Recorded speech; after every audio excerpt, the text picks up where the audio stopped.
자, 우리 이제 그러면 식품위생법부터 봅시다. 자, 우선 보기만 해도 굉장히 이제 그림 하나 없이, 그림 한 점 없이 답답합니다. 자, 우리 위생법 보시면은, 법규를 보시면 위생법이 있고요. 법이 있고, 법도 한 101조까지인가 있어요. 과태료까지 하면은.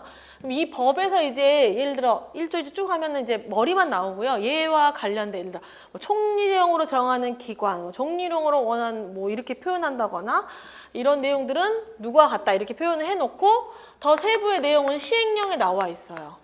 시행령에서도 또 더 세부의 내용은 시행규칙 이렇게. 하위로 이렇게 내려가 있어요. 그럼 여기 시행규칙 가시면 막 별표 같은 데 들어가면은 뭐 예를 들어 양식이라든가 뭐 인증서를 한다거나 이런 서식이라든가 또 아니면 어떤 뭐 세세분을 뭐 어떤 음식점을 이렇게 적용해야 되고 뭐 이런 자세한 내용도 있잖아요. 이 규칙에 가면 있어요. 그래서 각각 이렇게 하위로 존재하고 있어요. 그래서 우선 위생법, 법률 하면 법으로 생각하시면 되고 시행령, 그러니까 위생법에 2조가 있고 시행령 2조가 있거든요. 그러면은 식품위생법 시행령 제2조 이렇게 표현을 하거든요. 그래서 시행령에 있는 내용이 있고 그러면 표현을 할 때 제2조 하면은 이렇게 2조 안에 이렇게 동그라미 1 문자가 있어요. 그러면 얘는 1항이라고 읽어요. 읽을 때. 근데 제가 이제 읽어드리잖아요. 그러면 1항 하면은 1항이 어디 있을까 못 찾을 수가 있어요. 그러면은 동그라미 1번 원문자가 1항이에요. 1항 밑에 이렇게 1땡 하고 써져 있는 거 이게 1호예요. 그럼 2호, 3호 이렇게 생각하시면 되고 다시 2항에 1호, 2호, 3호 이렇게 들어가는 거예요. 이런 식으로. 그래서 뭐 이렇게 쓸 수 있어요. 식품위생법 제34조 제1항 3호 이렇게 하면은 34조의 1항의 3호를 봐야 된다는 거예요. 이런 식으로. 그래서 내가 법을 이제 보다 보면은 제가 가르쳐 주지 않은 부분에서 아니면 어떤 걸 찾다 보니까 식품위생법 27조래 그러면은 실제로 찾을 수가 있을 수도 있어야 되는 거예요. 그러면은 법제처 사이트가 있어요. 법제처에 들어가도 되고요. 여기서 내가 보다가도 내가 이 내용과 이 내용이 연결되어 있는 경우 있잖아요. 그러면 앞에 위생법의 3조 1항에 있던 내용이 여기에 더 부과가 돼서 시행령에 써져 있을 수가 있잖아요. 그럴 때 3조 1항이 어디 있었지? 못 찾으면 안 된다는 거예요. 3조의 1항에 뭐 3조, 뭐 3호 이런 식으로. 그래서 가장 기본적으로 이제 법을 읽을 때 호는 뭐고 항은 뭘까라고 했을 때 알려드리는 거예요. 그래서 이런 내용을 제가 다 같이 실어져 있기 때문에 먼저 한번 설명을 해드려야 쉽게 갑니다.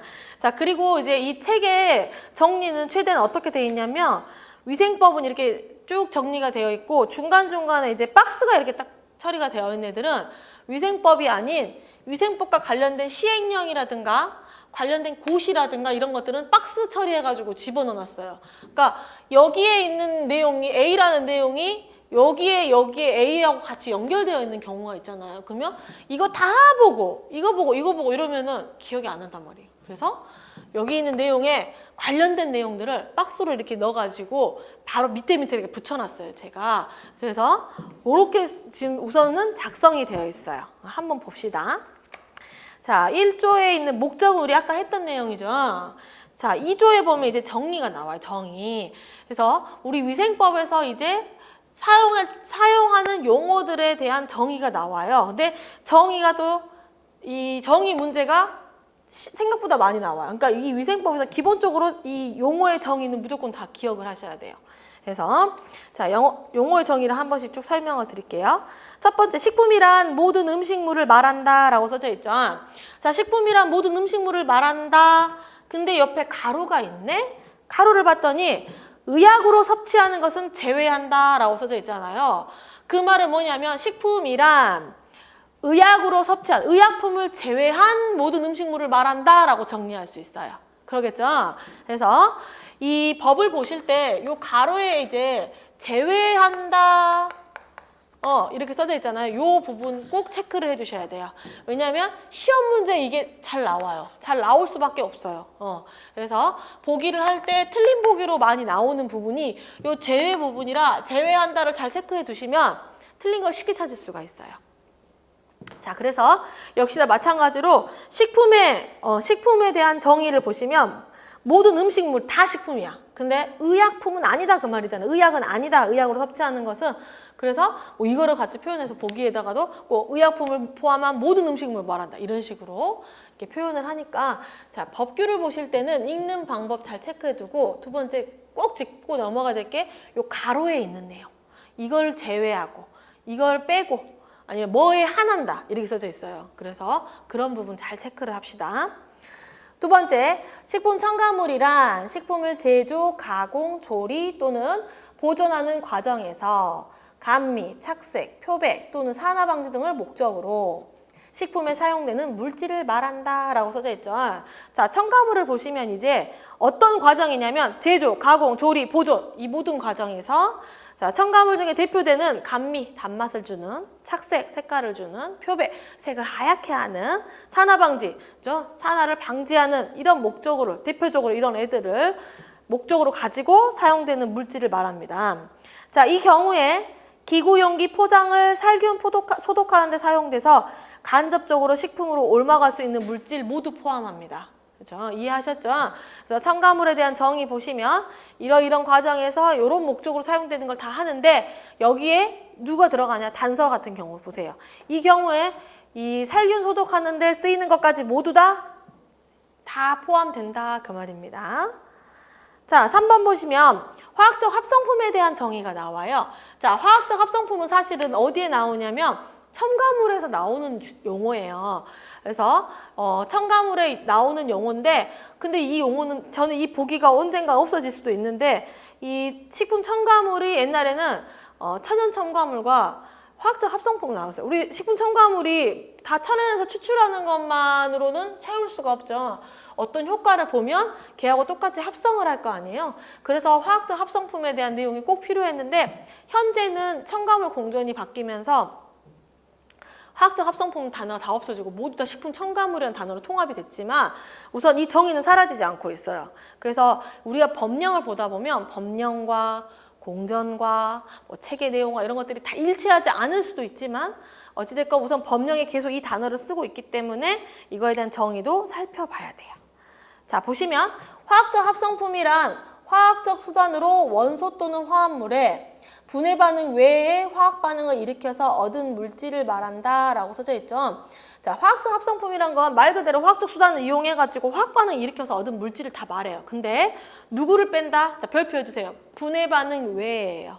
자, 분해 반응으로 얻은 물질은 안 된다는 거예요. 합성하고 막 이런 거 다 되는데 추출하고 막 이렇게 되는데 분해 반응을 해서 얻은 화학적 이 분해 반응을 일으키는 이 화학 반응으로 얻은 물질은 화학적 합성품이 아니다라고 써져 있는 겁니다. 그래서 분해 반응도 맨날 나와요. 그래서 자, 예외이기 때문에 자, 4번 보세요. 기구란이라고 써져 있죠. 자, 기구에 대한 정의가 가장 최근에 바뀐 거예요. 그래서 기구에 대한 정의는 지금 수정이 되어 있는 상태로 4월 달부터 시행이 돼 있어요. 그래서 4월에 우리가 9일 날인가 7일 날 시험 봤기 때문에 그때까지는 옛날 기구에 대한 정의를 썼었거든요. 근데 지금 바뀌었어요. 자, 한번 살펴볼게요. 자, 기구란 다음 강목의 어느 하나에 해당하는 것으로서 식품 또는 식품 첨가물에 직접 닿는 기계 기구나 그 밖의 물건을 말한다라고 끝나요. 그죠? 자, 정의의 온전한 정의를 먼저 보시면 자, 나가 다음 강목이에요. 다음 강목에 어느 하나에 해당하는 것으로서 식품 또는 식품 첨가물에 직접 닿는 기계, 기구나 그 밖의 물건을 말하는 걸 다 기구라고 합니다. 그러면 강목을 한번 보시면 음식을 먹을 때 사용해서 담는 거, 사용하거나 담는 거, 그 다음에 식품 또는 식품 첨가물을 채취, 제조, 가공, 조리, 저장, 소분, 운반, 진열할 때 사용하는 모든 것을 다 말을 합니다. 자, 그러면 기구는 우리가 생각했던 그냥 그 기구 맞아요. 근데 여기서 예외가 있어요. 예외가 있는 걸 체크합니다. 자, 예외는 보시면 두 가지로 크게 나눌 수가 있어요. 예외. 예전에는 한 가지였거든요. 근데 이 두 번째 게 생긴 거예요. 자, 예외 첫 번째 보시면 농업과 수산업에서 식품을 채취하는 데 쓰는 기계나 기구 그 밖의 물건은 안 돼요.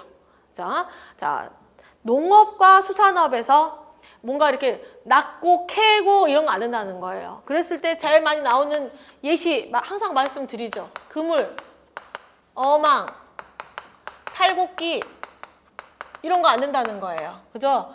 그물 이렇게 물고기 잡는 거잖아요. 그러니까 수산업에 쓰이는 거잖아요. 그래서 농어, 그러니까 뭐 별을 베고 뭐 이런 거 있잖아. 지금 탈곡기도 안 되고. 그러니까 이건 이제 막 문제집에 자주 이제 나오는 예시들이고요. 그래서 뭐 이렇게 뭘 채취하고 이런 거죠. 이런 수산물, 농산물 이런 것들은 제외. 자, 두 번째 보세요. 자, 두 번째가 이제 올해 4월부터 시행되고 있는 거예요. 위생용품 관리법 제2조 1호에 따른 위생용품 제외. 자, 위생용품 제외. 자, 위생용품 제외죠. 자, 그래서 제가 그 위생용품 관리법을 프린트로 드렸어요. 그래서 저는 웬만하면은 제가 정리하는 것보다는 법령 그대로 드립니다. 그래서 여러분들이 참고하시고 정리하고 외울 수 있도록 그 내용 그대로 드리는데, 지금 위생법에서 제2조 1호에 따른, 그럼 어떤 법령이었냐면 위생용품 관리법에, 자, 프린트 보세요. 프린트. 자, 프린트 보시면 위생용품 관리법의 제2조 1호라고 표현했잖아요. 그래서 제2조 1호만 갖다 놨어요. 보이시죠? 어떻게 찾는지 알겠죠? 위생용품 관리법의 제2조 정의 안에 제1호 위생용품에 대한 정의, 요거에 해당하는 내용이 기구가 아니다 이 말을 표현하고 있어요. 그럼 왜 이렇게 됐느냐? 우리 지금 작년에 큰 이슈 중에 하나였던 거, 여러 가지 그 생리대 파문이 있었잖아요. 식약처에서. 그런 것과 관련하여 위생용품 관리법이라는 법이 지금 드린 프린터에도 보지만 4월 18일로 제정이 됐어요. 지금 법이 제정이 됐다는 건 뭐냐면 처음 만들었다는 거예요. 그럼 처음 만든 다음에 우리 그러면 위생법은 언제 제정이 됐어요? 1962년에 제정이 됐잖아. 이렇게 제정이라는 건 법을 만들었어요. 그럼 그대로 계속 주구장창 쓰는 게 아니라 계속 개정을 해요. 개정. 그래서 개정과 제정이라는 표현을 볼 때 뭔 말이야 라고 생각할 수 있지만 처음 만들 땐 제정이라고 표현하고요. 그 뒤에 계속적으로 바뀌잖아요. 어느 부분을 조금씩 수정을 할 거 아니에요. 그럴 때 개정됐다 이렇게 표현을 해요. 그래서 식약처에 가면 재개정 고시 이렇게 써져 있어요. 어떤 게 제정이 되거나 또 그 제정된 법을 개정하거나 이럴 때 그 고시를 먼저 하고 다음에 이제 고친 다음에 시행에 들어가면 또 이런 총 다 정리된 것들을 계속 식약처에서 올려주고 있어요. 자, 그래서 이제 작년 4월 18일에 제정된 내용이에요. 근데 시행을 보세요. 18년 4월 19일이라 써져 있죠. 즉 뭐냐면 지금 이 위생용품 관리법은 2017년 4월 18일에 됐는데 1년 뒤에 시행된다고 써져 있어요. 그렇기 때문에 18년 4월 18일 그래가지고 19일에 썼죠. 자, 올해부터 시행이 되고 있는 내용이에요. 그래서 우리는 어떻게 해야 돼? 알아야 돼. 시행되기 시작했으니까. 자, 그러면 그 제외가 되는 위생용품, 이렇게 여기서 지금 위생법에서 이 표현을 해준 이유는 뭐냐면 새로 법령이 제정됐기 때문에 중복을 피하기 위해서 빼버리는 거예요. 위생법에서. 자, 그래서 위생용품 관리법 제2조 1호를 보면 위생용품에 대한 정의가 나와 있어요. 자, 그러면 도대체 기구에서 누구누구를 뺐느냐? 1번 세척제. 그죠? 자, 가목을 보시면 세척제로서 어느 하나 해당하는 것이라 써져 있죠. 세척제 체크. 세척제 중에 누구누구냐? 자, 구체적으로 생각했을 때 우리가 야채나 과일 같은 거 씻는 분들 있죠. 세척제 써가지고. 그래서 살짝 담가놨다가 그거 이제 이렇게 씻어서 드시잖아요. 이런 세척제뿐만 아니라 식품의 용기나 가공기구, 조리기구 등을 씻을 때 세척제를 쓰시는 분들, 이런 제재. 자, 세척제가 위생용품에 들어가고, 두 번째 행군 보조제 있죠. 우리 식기세척기 쓸 때. 그 다음 세 번째 위생 물수건 있죠. 식당에서 나오는 물수건. 여기에 해당하는 거. 그래서 아저씨들이 뭐 여기서 목 닦고 막 땀 닦고 이런 거 있잖아요. 요 물수건. 자, 요 물수건도 해당이 됩니다. 자, 기타 위생용품 보세요. 자, 이 내용을 다 드리는 이유는 뭐냐면 위생용품 이렇게 보기가 안 나오고, 예를 들어 젓가락 이렇게 일회용 젓가락 이렇게 표현하면 우리가 그 보기를 찾아내야 된다 이 말이야. 알겠죠? 다음 중 기구가 아닌 것은 했을 때 그물, 어망, 탈곡기 우리 자주 보던 거예요. 근데 이제 올해부터 문제집에 분명히 올해 새로 나오는 문제집들이 이런 표현이 있을 거예요. 왜냐하면 제외되는 항목들을 보시면 일회용 컵, 숟가락, 젓가락, 포크, 나이프, 빨대, 화장지, 일회용 휴지, 타월, 종이 냅킨, 또 포장된 물티슈 있죠. 우리 그냥 옛날에는 진짜 돌돌돌 말린 물티슈 우리 어렸을 때 되게 많이 썼었는데 그게 더럽다 어쩌다 막 이런 물수건, 물티슈 막 이런 것들 다 이제 포장돼서 물티슈 나오죠. 그래서 물티슈, 일회용 이쑤시개, 면봉, 기저귀까지 모두 해당이 된다는 거예요. 그러면 보기 4번 해가지고 면봉 이렇게 되면은 뭐 면봉이 뭐야 갑자기 이렇게 생각할 수 있잖아요. 그러니까 이런 식의 보기가 나온 거야. 다음은 기구를 고르시오. 뭐 이렇게. 그래서 일회용 젓가락 이렇게 표현을 한다는 거예요. 이런 보기가 구체적으로 나올 때 우리가 찾아야 되므로 법령을 알려드리는 거예요. 이해하셨죠? 자, 그래서 체크해 주세요. 같이. 자, 이게 이제 기구입니다. 자, 다시 책으로 돌아오셔서 5번 보시면 용기 포장이란 식품 또는 식품 첨가물을 넣거나 싸는 것으로서 식품 또는 식품 첨가물을 주고받을 때 함께 건네는 물품이에요. 그쵸? 주고받을 때 함께 건네잖아요. 그쵸? 싸가지고 왔다가 다 벗겨가지고 주진 않잖아요. 자, 위해란 식품 첨가물, 기구, 용기 포장에 존재하는 위험 요소로서 인체의 건강을 해치거나 해칠 우려가 있는 것을 말한다 라고 써져 있죠.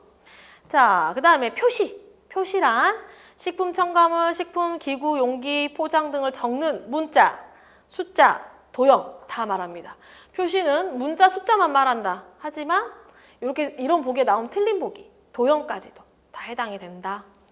자, 영양 표시란 식품에 들어있는 영양소의 양 등 영양에 관한 정보를 표시하는 것을 말한다. 라고 정의되어 있죠. 자, 9번 9호 보세요. 9호.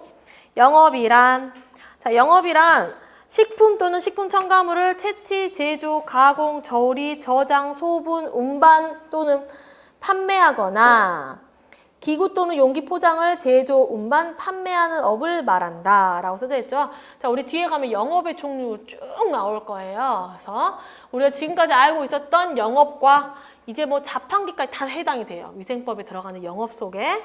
그래서 그런 범주가 나올 때 영업이라는 거 보시면 식품과 식품 첨가물과 기구, 용기, 포장을 딱 크게 둘로 나눠놨죠. 이렇게 5개의 항목을 다시 둘로 쪼개놓은 거 보이시죠? 왜냐하면 둘을 만드는 과정이 좀 다르죠. 그리고 판매하거나 이런 것들이. 그래서 영업의 범주. 그 다음에 영업자란 이제 이런 영업 허가를 받은 자나 또 영업 신고를 한 자, 영업 등록을 한 자를 말한다라고 써져 있죠.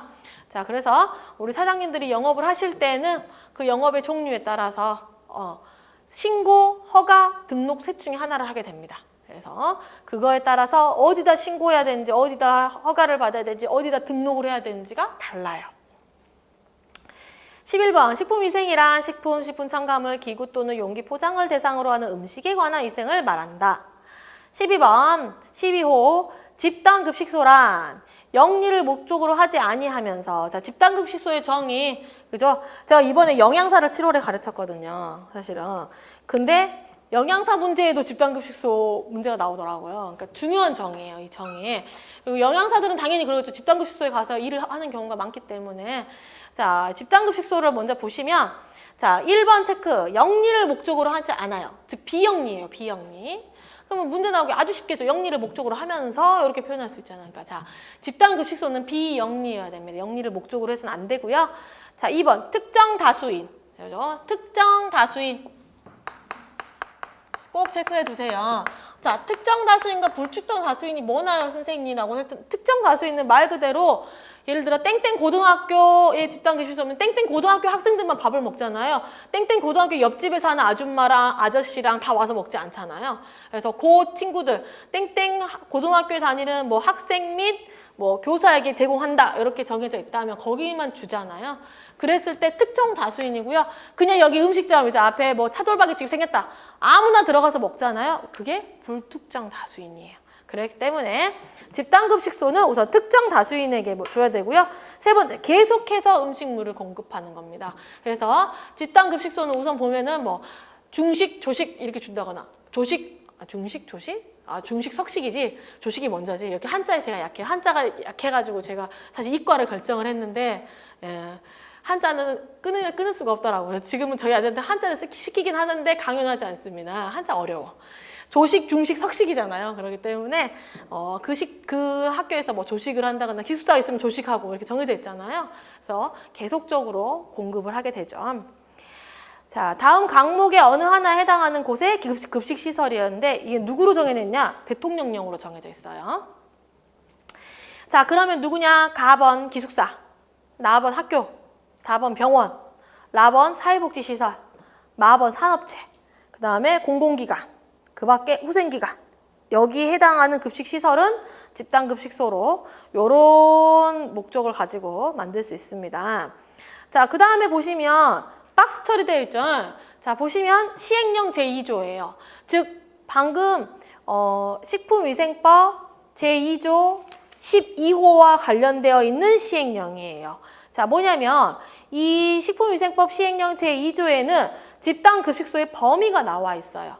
그럼 자, 여기 집단급식소에 대한 규정이 있는데 도대체 요 특정 다수인이라 할 때 이 다수인은 몇 명이 기준이냐라고 물어보잖아요. 그랬을 때 시행령에서 뭐라고 말하고 있냐면 자, 식품위생법 제2조 12호에 따른 집단급식소라는 것은 1회 한 번 식사를 제공할 때 50명 이상이어야 돼요. 그래서 이것도 문제 나오기 좋겠죠. 왜? 100명 자주 나옵니다. 보기 중에 대놓고 말해준다. 100명이 자주 나오는데 100명이 아니에요. 50명이에요. 그래서 집단급식소의 범위는 50명 이상 식사를 제공하는 급식소를 말을 합니다. 자, 그 다음에 13호 보세요. 13호. 식품이력 추적관리. 자, 식품이력 추적관리란 식품을 제조, 가공 단계부터 판매까지 모든 단계, 각 단계별로 정보를 기록, 관리해서 그 식품의 안전성 등의 문제가 발생할 경우 그 식품을 추적하여 원인을 규명하고 필요한 조치를 할 수 있도록 관리하는 것을 말합니다. 그래서 우리 식품이력 추적 관리 많이 하죠, 요즘에. 그래서 그 식품을 제조하신 그분의 사진까지도 있잖아요, 요즘에는.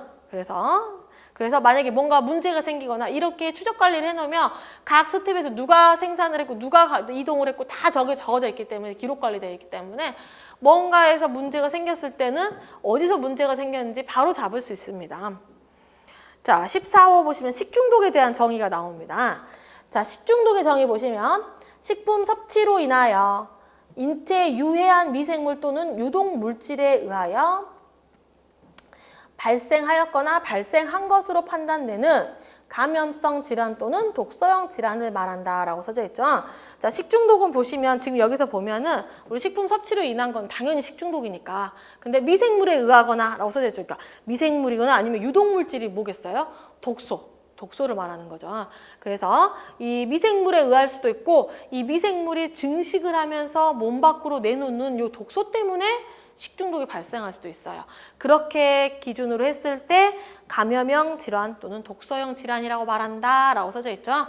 그래서 식중독에 대한 내용을 개괄적으로 표현을 하고 있습니다. 정의에서. 자, 15호. 집단급식소에서의 식단이란 급식 대상 집단의 영양 섭취 기준에 따라 음식명, 식재료, 영양 성분, 조리 방법, 조리 인력 등을 고려하여 작성한 급식 계획서를 말한다. 자, 이렇게 15호까지가 정의입니다. 그래서 정의를 한번 설명을 드렸고 웬만하면 암기하시는 게 좋습니다. 정의에 대한 내용은. 그래서 다음은 무엇에 대한 설명인가 라고 하면은 이건 영업이다. 이건 기구다. 이렇게 답할 수 있으면 됩니다. 자, 이제 위생법 이제 4조부터 들어갑니다. 자, 앞에 나오는 법령들은 되게 위중한 거예요. 그래서 되게 중요하고 조금 더 죄를 지었을 때도 무겁고 그런 애들이기 때문에 4조부터는 잘 이제 살펴보고 뒤쪽에서는 필요한 부분만 실어놨어요, 제가.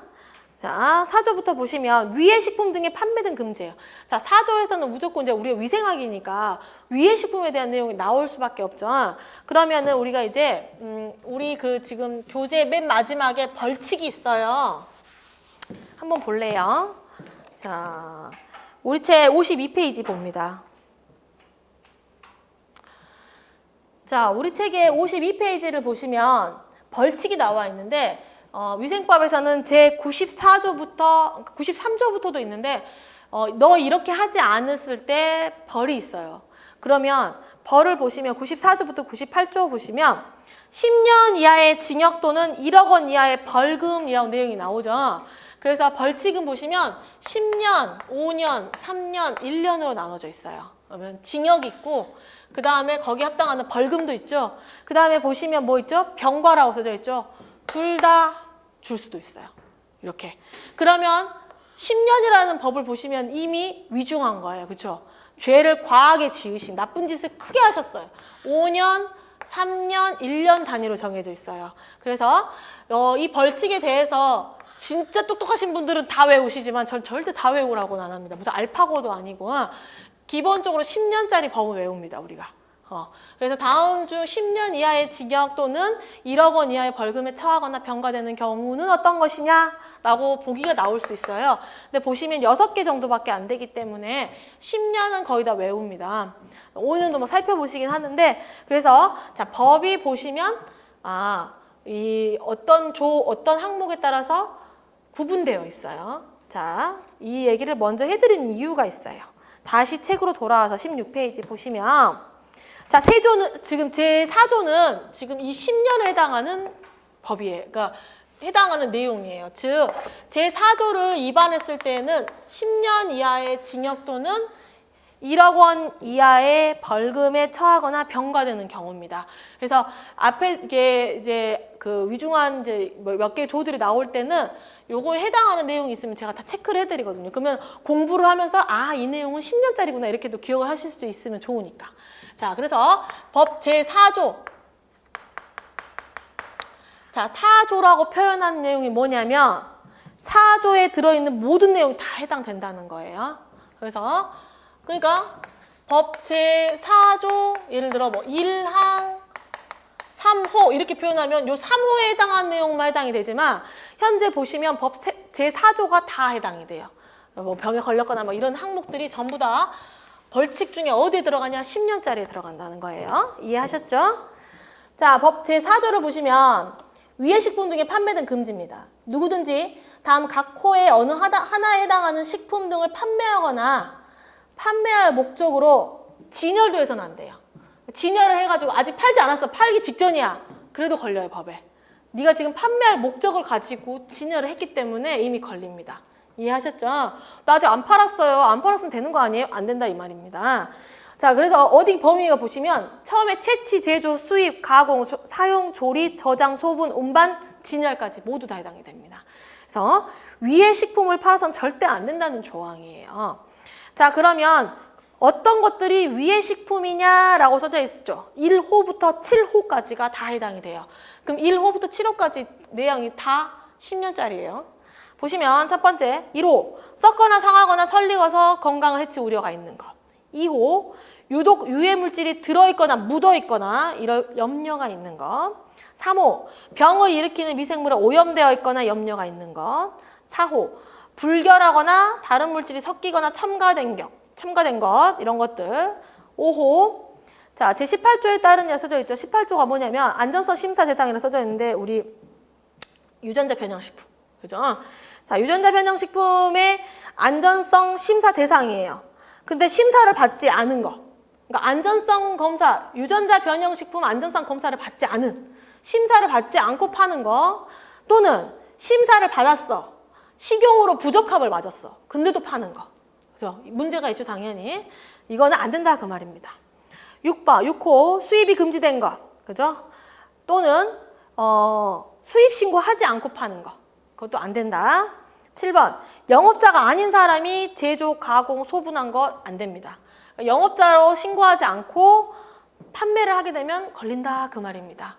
그래서 요거에 해당하는 이 법 제4조를 위반했을 경우에는 10년 이하의 징역 1억 원. 그래서 세트로 갑니다. 10년 1억, 5년 5천만 원, 3년 3천만 원, 1년 1천만 원 이렇게 세트로 갑니다.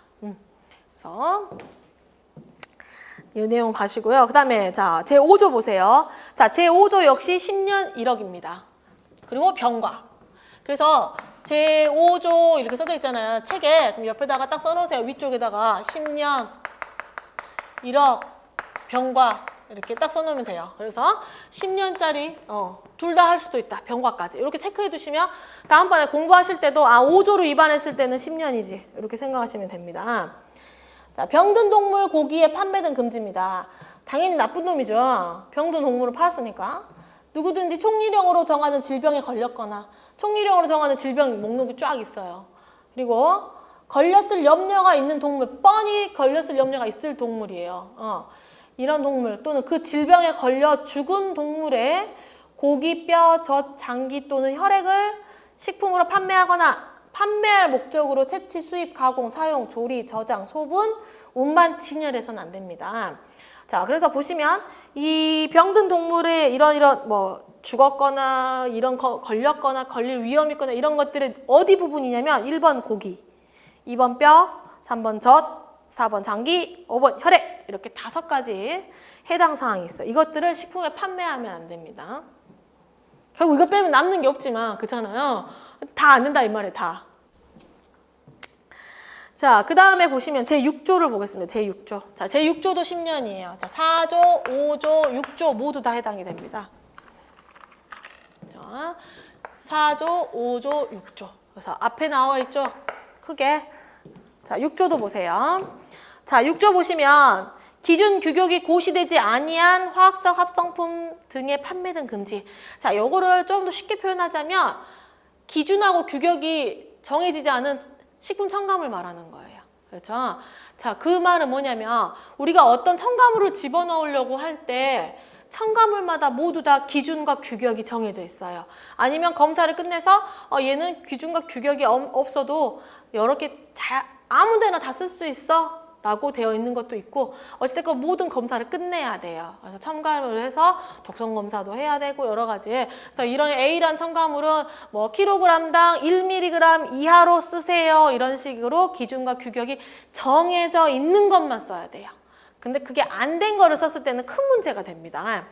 자, 보세요. 누구든지 다음 각 호에 어느 하나에 해당하는 행위를 해서는 안 된다. 다만 식약처장이 식품위생심의위원회의 심의를 거쳐 인체의 건강을 해칠 우려가 없다고 인정하는 경우에는 그러지 아니한다라고 써져 있죠. 자, 기준과 규격이 아직 정해져 있지 않아요. 새로운 거야. 뉴야, 뉴. 아직 한 번도 쓰지 않았어. 기존에 데이터가 없어. 그러면 이제 한시적 기준이라든가 아니면 여기 써져 있는 것처럼 식품위생심의위원회 누구냐? 식품위생심의위원회 심의를 거쳐서 인체에 해할 우려가 없다라고 판정이 난 건 써도 되는 거야. 근데 그렇지 않고는 기준과 규격이 정해져 있지 않은 걸 쓰면 절대 안 됩니다. 자, 그래서 이 호를 보시면 1호를 보면은 자, 기준과 규격이 정해져 있지 아니한 화학적 합성품인 첨가물과 이를 함유한 식품 첨가물로 사용되는 행위. 그러니까 이 화학적 합성품을 아예 쓰거나 아니면 걔가 들어있는 첨가물을 쓴다거나 안 된다 그 말입니다. 두 번째, 식품 첨가물이 함유된 식품을 판매하거나 판매할 목적으로 땡땡땡땡땡땡땡 하면 안 되는 행위. 자, 뭔지 알죠? 자, 요런 것들 안 된다. 자, 그 다음에 제7조를 보시면 식품 또는 식품 첨가물에 관한 기준 및 규격이라고 나와 있죠. 자, 이건 우리가 알고 있는 식품 공전, 식품 첨가물 공전에 해당하는 내용이에요. 그래서 모든 식품에 대한 우리가 지금 먹고 있는 모든 식품들은 분류가 다 되어 있고 거기에 각자 기준들이 있어요. 어떻게 만들어야 된다거나 이런 것들을 이걸로 정한다라는 정의부터 여기서 이런 것들이 검출되면 안 된다, 이런 것들이 들어있으면 안 된다, 이거 다 정해져 있어요. 자, 그런 공전들이 있는데 자, 이 공전에 대한 내용이 제7조예요. 보시면 1항을 보세요. 1항 뭔지 알죠? 동그라미 1번. 식약처장은 국민 보건을 위하여 필요하면 판매를 목적으로 하는 식품 또는 식품 첨가물에 관한 각 호의 사항을 정하여 고시한다라고 써져 있죠. 자, 이 식품 공정과 관련해서는 누가 대빵님이시냐? 식약처장님이 하시는 거예요. 식약처장님이 하실 건데 어떤 내용이냐? 각 호의 사항에 1번, 1호를 보세요. 제조, 가공, 사용, 조리, 보존에 관한 기준. 그죠? 자, 그래서 제조, 가공, 사용, 조리에 관한 기준. 2호, 성분에 관한 규격. 그래서 이 식품 공전에 들어있는 뭐 제조하는 방법이라든가 이런 것들은 기준을 정하고 어떤 성분에 대한 규격이 들어있어야 돼. 그래서 기준 및 규격이라고 표현하는 거예요. 자, 이 항을 보시면 식약처장은 기준과 규격이 고시되지 아니한 식품 또는 식품 첨가물의 기준과 규격을 인정받으려는 자에게 제1항 각 호의 사항을 제출하게 해서 식품의약품 분야 시험 검사 등에 관한 법률 제6조 3항 1호에 따라 식약처장이 지정한 식품 전문 시험 검사 기간 또는 같은 조 제4항 단서에 따라 총리령으로 정하는 시험 검사 기간의 검토를 거쳐 제1항에 따른 기준과 규격이 고시될 때까지 그 식품 또는 식품 첨가물의 기준과 규격으로 인정할 수 있다. 자, 이게 아까 제가 말했던 법령이 힘든 내용이에요. 자, 한 줄이에요, 한 줄. 자, 중간에 내가 쉬었다 읽어서 그렇지 지금 6줄이 한 줄이에요. 단 한 줄. 그죠? 그러면 이걸 처음 본 사람은 분명히 내가 지금 한글로 말하고 있는데 뭔 말인지 전혀 알아들을 수가 없습니다. 실제로는.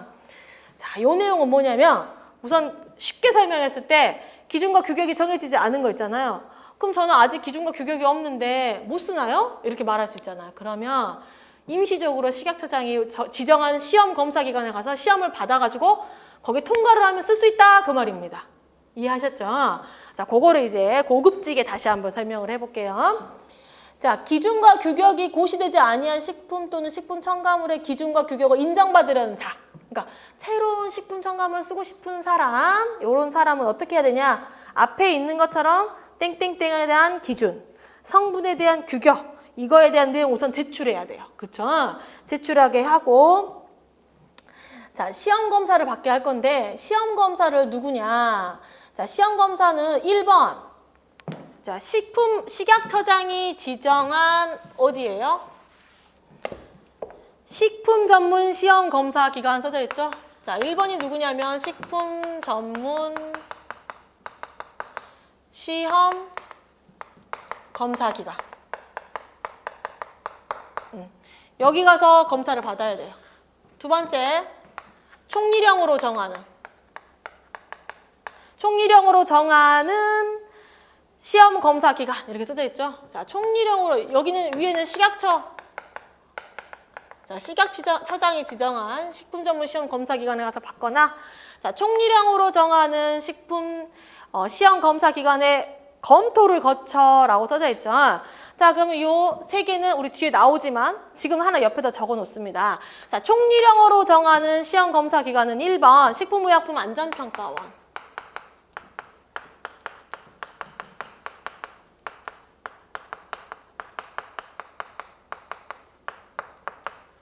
그렇죠? 식품의약품 안전평가원. 자, 두 번째는 지방식품의약품 안전청.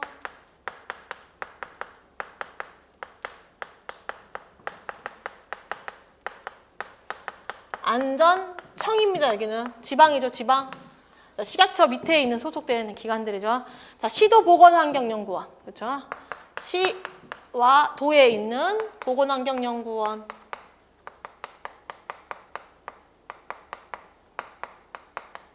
자, 요 세 가지 기관이 총리령으로 정하는 자, 시험 검사 기관입니다. 자, 그렇기 때문에 4개죠. 이렇게. 그래서 내가 기준과 규격이 설정되지 않은 첨가물을 쓰고 싶으면 우선 각 호의 사항에 따라서 서류를 들고 와서 이렇게 시킨 데 가가지고 시험 검사를 해가지고 검토를 맞춰야만 된다 그 말인 겁니다. 그래서 요 내용, 요 예전에 그 고전 문제로 이거 많이 나왔어요. 다음 중 총리령으로 정하는 시험 검사 기관이 아닌 것은. 여기서 이거 말고 뭐 이런 거 나오면 되잖아요. 마지막으로 딴 거. 축산물 뭐 품질관리원 뭐 이런 식으로 이렇게. 그래서 보시면 식품의약품 안전평가원은 독성 이런 거 검사하는 데잖아요. 그리고 지방식품의약품 안전법 대전청이라든가 인천청이라든가 서울청이라든가 이런 거 있죠. 이런데 그다음에 시도보건환경연구원에 가서 검사를 하면 식품 또는 식품 첨가물의 기준과 규격으로 인정을 받을 수 있다 이런 내용입니다. 자, 그 다음에 사망 보세요. 자, 사망도 보시면 수출할 식품 또는 식품 첨가물의 기준 및 규격은, 그러니까 내가 이제 수출을 할 사람이 수출업자예요. 그러면 수입자가 요구하는 기준과 규격에 따를 수가 있어요. 그러니까 즉 뭐냐면 우리나라에서는 A라는 항목을 꼭 검사해야만 해. 근데 수출을 하려고 보니까 거기서는 A 안 해도 되고 B를 해야 돼. 그러면 그 수입자가 요구하는 B를 검사해도 된다 그 말입니다. 이해하셨죠? 대신 그 사람은 어떻게 해야 돼? 내 수용은 안 돼. 그러니까 우리나라에서는 절대 판매할 수 없어요. 그쵸? A를 안 했기 때문에. 근데 이 사람은 내가 A를 안 하는 이유는 뭐야? 난 다른 나라에 뭐 일본에만 수출 전용으로만 할 거야. 그런 거 있잖아요. 그죠? 우리도 뭐 김 이런 것도 보면은 우리나라에서 보지 못했는데 이렇게 일본이나 이런 데로 수출만 하는 김들 있잖아요. 그런 것들은 일본이 요구하는 그 기준이 있을 거예요. 나라마다. 거기서 요구하는 기준대로 따를 수 있다 그 말인 겁니다. 자, 사항 보세요, 사항. 자, 사항 보시면, 자, 방금 설명했던 내가 방금 1항과 2항을 설명했어요. 기준과 규격 정해야 된다. 만약에 없으면은 시험 검사 기간에 가야 된다라는 표현이 1항과 2항에 있었는데 1항과 2항에 따라서 기준과 규격이 정해진 식품 또는 식품 첨가물은 그 기준에 따라서 제조, 수입, 가공, 사용, 조리, 보존해야 하며 그 기준과 규격에 맞지 아니하는 식품 또는 식품 첨가물은 판매하거나 판매할 목적으로 제조, 수입, 가공, 사용, 조리, 저장, 소분, 운반, 보존, 진열해서는 안 됩니다. 즉 뭐냐면 기준과 규격을 설정했으면 그대로 만들어라 그 말입니다. 자, 그래서 7조 사항을 보시면 지금 7조에 지금 7조죠. 7조에 사항에 대해서 벌칙이 있어요. 그러니까 즉 뭐냐면 기준과 규격대로 만들지 않았을 때의 벌칙. 이게 뭐냐? 5년, 5천만 원, 병과입니다. 자, 체크 잘 해두셔야 돼요. 7조에 다 동그라미 치시면 안 되고요. 7조의 사항. 근데 이 사항의 내용이 결국에는 1항과 2항의 내용이지만 사항을 위반했을 때는 5년이랑 5천만 원이랑 그 다음에 병과할 수 있다. 이해하셨죠? 그렇기 때문에 사항에 이렇게 원문자 돼 있잖아요. 그럼 여기다 딱 동그라미, 뭐 형광펜 이런 거 딱 칠해가지고 옆에다가 딱 적어주세요. 자, 그래서 5년 이하 징역 또는 5천만 원 이하의 벌금은 처할 수 있어요. 병과해서도 할 수 있고요. 자, 체크해 두셨으면 넘어갑니다, 이제. 자, 제7조의 4가 있어요. 지금 여기 헷갈리시면 안 되는 게 제7조의 4항은 이 동그라미고요. 제7조의 4는 그냥 법령 중에 하나예요. 7조에 원래 1, 2, 3, 4 다 있을 수도 있고 근데 뭐 삭제될 수도 있고 있는데 제가 4만 넣을 수도 있고 근데 7조에 4, 5 이렇게도 있었어요. 뭐 12조에 2 이거 다 법령이에요. 자, 7조의 4를 보시면 얘는 식품 등의 기준 및 규격 관리 계획 등이라고 써져 있죠. 자, 식약처장은 관계 중앙행정기관의 장과의 협의 및 심의위원회 거쳐서 식품 등 기준 및 규격 관리 기본 계획을 5년마다 수립 추진할 수 있다. 자, 여기만 체크해 두시면 됩니다. 기준 및 규격 관리 기본 계획을 세우는데 5년마다 수립을 하라 그 말입니다. 자, 관리 계획에는 이렇게 밑에 있는 1호, 2호, 3호, 4호, 5호의 내용이 포함돼야 돼요. 1호 보시면 뭐 기준 및 규격 관리의 목표 추진 방안, 유해물질 노출량 평가, 유해물질의 총 노출량 적정 관리 방안, 기준 및 규격의 재평가에 관한 사항 이런 것들을 다 넣어가지고 5개의 내용이 들어가 있는 관리 계획을 5년마다 한다 그 말입니다. 예전에는 이 조항이 없었어요. 제가 처음에 가르칠 때는. 근데 이게 생겼어요. 그리고 그 기준 공전이 자꾸 바뀌는 이유도 뭐냐면 날씨에 탓이 있어요. 약간의. 그러면 지금 여름, 솔직히 올해 여름은 독보적이라고 느낌이 들거든요. 지금 연일 식중독 지수가 엄청 올라가고 있어요. 식중독 지수 엊그제는 95인가? 이러죠. 덥고 습하고 거의 동남아 수준이잖아요. 현재 우리나라가 지금.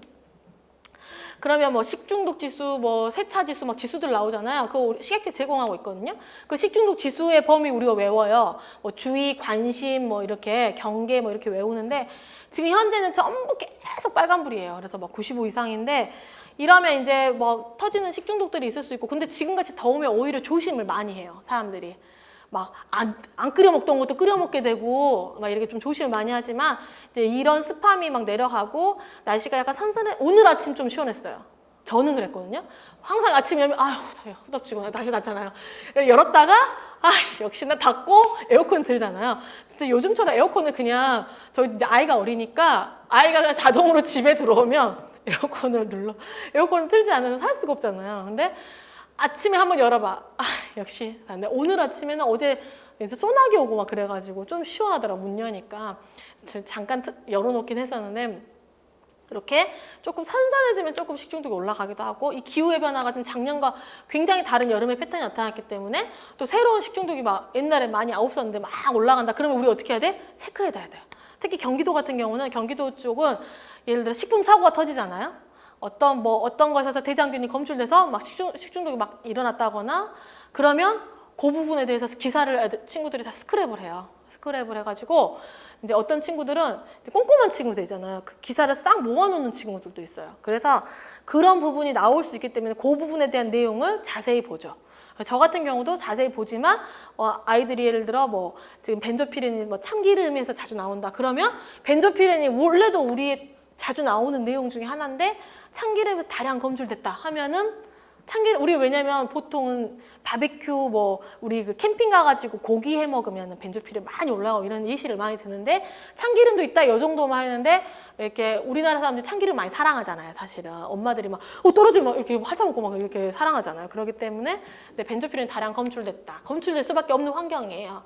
근데 그렇기 때문에 또 이렇게 그런 기사가 나오면 스크랩 해놨다가 시험 때가 됐을 때 한번 또 다시 쫙 살펴보기도 하고 막 이러거든요. 경기도 쪽은 이런 시사적인 문제들이 또 나올 때가 있고 뭐 멜라민 파동 났을 때 멜라민 문제 나오고 이런 식으로 할 수 있는데 올해나 작년 같은 경우는 크게 나오진 않았었어요. 네, 그런 내용들을 평상시에 이제 조금 봅니다. 자, 그래서 제8조를 보세요. 자, 제8조 보시면 유독기구 등의 판매, 사용 금지라고 써져 있죠. 자, 유독 유해물질이 들어있거나 묻어 있어서 인체 건강을 해칠 우려가 있는 기구 및 용기 포장과 식품 또는 식품 첨가물에 직접 닿으면 해로운 영향을 끼쳐 인체 건강을 해칠 우려가 있는 기구 및 용기 포장을 판매하거나 판매할 목적으로 땡땡땡을 해서는 안 된다라고 써져 있죠. 자, 8조 역시 10년짜리입니다. 그래서 지금 크게 4조, 5조, 6조, 8조 이렇게 요거에 해당하는 내용은 전부 10년 1억 병과 이렇게 표시해두면 됩니다. 자, 그래서 당연히 나쁜 놈이죠. 아주 나쁜 놈들만 골라놨어요. 자, 제 9조 보세요. 자, 좀 전에 7조에 뭐가 나왔어요? 식품이랑 식품 첨가물의 공존에 대한 내용이 나왔죠? 그럼 9조에는 뭐가 나오겠어요? 기구 및 용기 포장에 대한 공존에 대한 내용이 나오는 거예요. 그래서 기구 및 용기 포장에 관한 기준 및 규격 나옵니다. 자, 식약처장은 국민 보건을 위하여 필요한 경우에는 판매하거나 영업에 사용되는 기구 및 용기 포장에 관하여 다음 각 호의 사항을 정하여 고시한다. 자, 보시면 기구니까 기구 용기 포장이니까 어떻게 만드는지에 대한 제조 방법에 대한 기준이 나와 있을 거고요. 그 다음에 기구 및 용기 포장과 그 원재료에 관한 규격이 나와 있습니다. 그래서 기구 및 용기 포장에 대한 규격이 사실은 공전이 또 요만해요.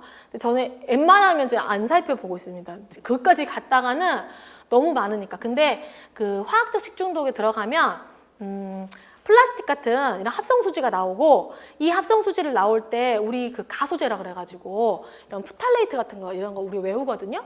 그거 하게 되면은 나쁜 놈들이 막 나와요. 뭐 비스페놀이라든가 이런 것들이 막 나올 때 그것들의 용출 규격이 있어요. 그래서 뭐 그것들의 함량 볼 때 그런 정도. 그다음에 가소제 중에 뭐 식품에 관련된 그러니까 그냥 이런 용기 이런 그냥 의자 막 이런 데 들어가도 되는데 식품에 쓰는 기구라든가 뭐 조리하는 거라든가 이런 거에는 들어가면 안 되고 함량. 왜냐면 이렇게 막 조리를 만약 감자볶음을 막 해서 국자로 하지 않지.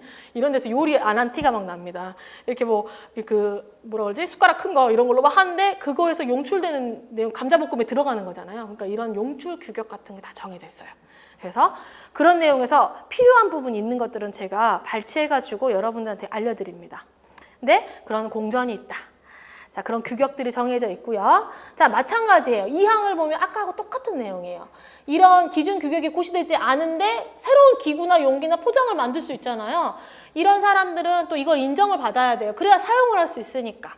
그럼 또 어떻게 한다? 식약처장님이 여기 식품 전문 여기 시험 검사기관 그 다음에 총리령으로 정한 이 검사기관 세 군데 가서 검토를 거쳐. 그래가지고 인정을 받을 수가 있습니다. 자, 그 다음에 3항도 보시면 수출할 것들은 수입자가 요구하는 기준과 규격 따를 수 있다. 자, 4항 보세요.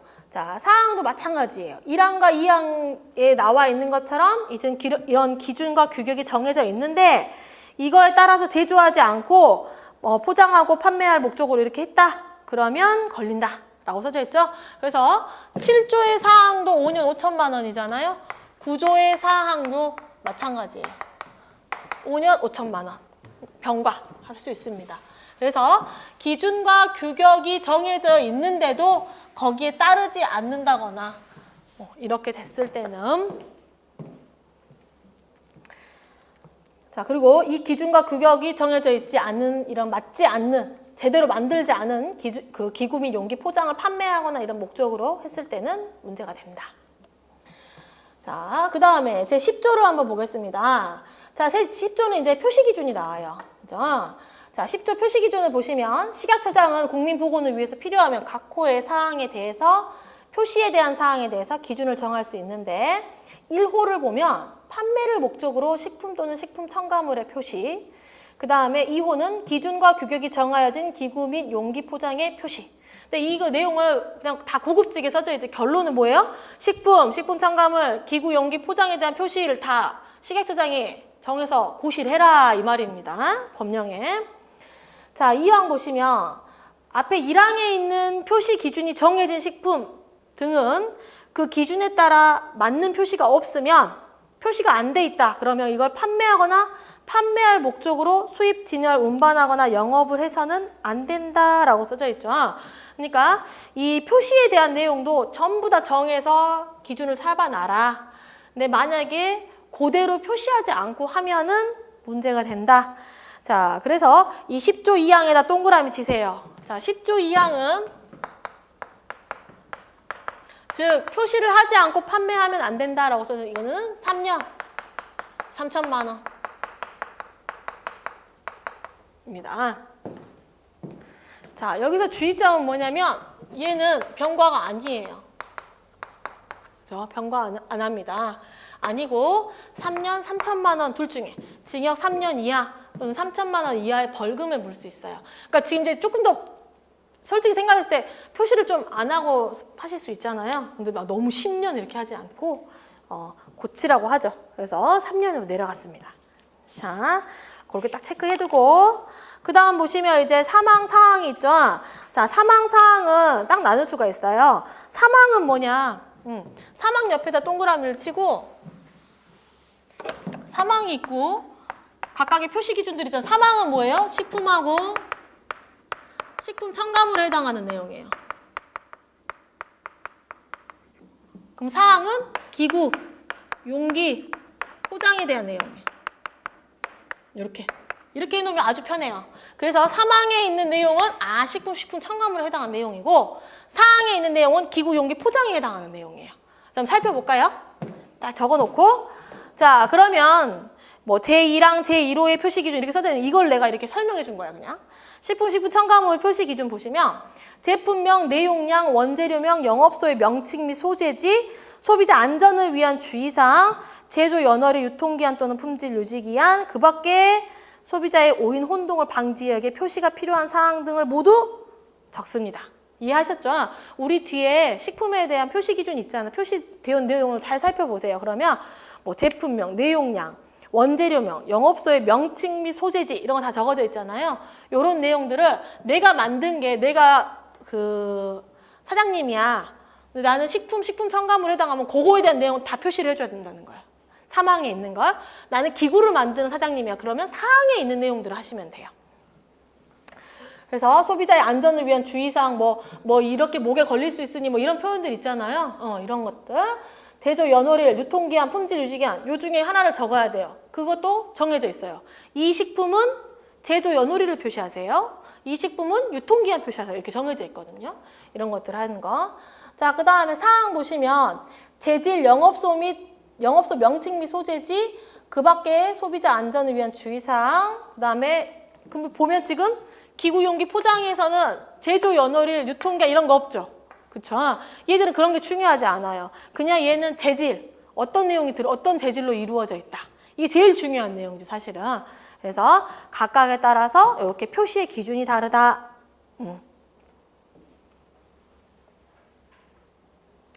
자, 우리 10분만 쉬었다가 할까요?